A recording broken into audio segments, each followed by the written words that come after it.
Good afternoon. It's Erin, the Rebel Herbalist, and I'm here for your monthly healing practice. And this month we are going to talk about the practice of Lectio Divina. Lectio Divina is Latin, and it means something like a reading with the divine. What does that mean? Well, we're always looking for ways to more fully hear the message that our deities are trying to get through to us. Most of us recognize that we are not alone and that there are beings all around us who are trying to guide us and support us and help us see the clearest way forward with the least amount of suffering possible. And we are always looking for ways to deepen our listening so that we can more fully understand the messages that are being set in our path all the time. So whether that's finding a feather and then discerning the message from that feather, reading tarot, looking at your astrological transits, reading tea leaves. There are so many ways for us to engage our minds and hearts to hear the messages of spirit. And Lectio Divina is another practice like that. So in the practice of Lectio Divina is ancient, many hundreds or thousands of years old. And there are a few steps in the practice.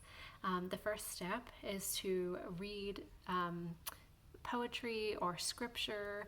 A lot of people like to take a book and just open to a random page, and that will be your selected reading.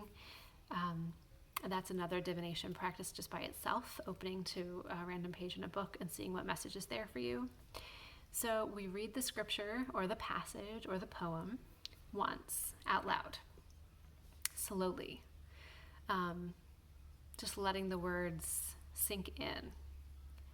Then we sit for a few breaths or a few minutes, just steeping in silence, intending for the message to come through. Then we read the passage again, this time silently, and we begin to look for words or phrases in the passage that seem to shimmer or that seem to stand out. Sometimes they feel like they're just leaping off the page. There's a word or a phrase that is just standing out. So we make a mental note of what that is. Some people will read through the passage a third time then, or you can stop at the second time. And then you go within and you sort of contemplate or marinate on that message. Like, what could those words possibly mean for me? What could that passage be trying to tell me from the divine? What is the divine trying to tell me through those words that seem to leap off the page for me? And we sit with that for as long as is necessary until we feel like we are understanding maybe what that message is trying to convey to us. And then we sit in silence, in the rapture of the presence of the divine, our guides, our ancestors, whoever it is that we believe is trying to lead us on the right path. We sit silently in thankful listening.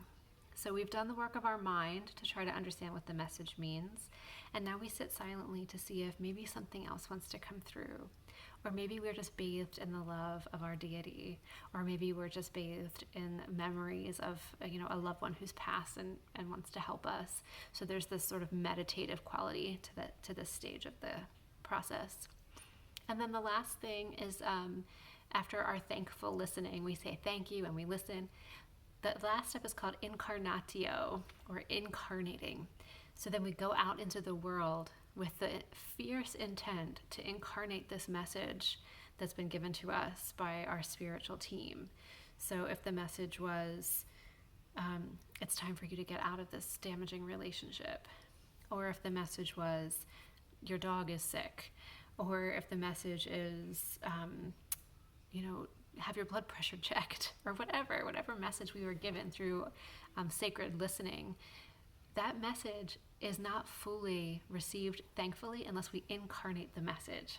So getting out of the relationship that's dangerous, taking the dog to the vet, having your blood pressure checked. It's that last step of not just hearing the message, but incarnating the message, which makes this practice grounded and also keeps the messages coming.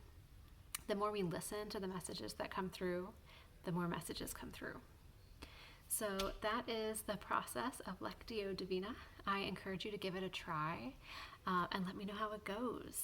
This is one of my absolute favorite practices. It's wonderful to do in a group where someone can read a passage for the group, and then everybody will pull out whatever word or phrase speaks to them, and then you can share. And it's so interesting to hear how different phrases grab different people.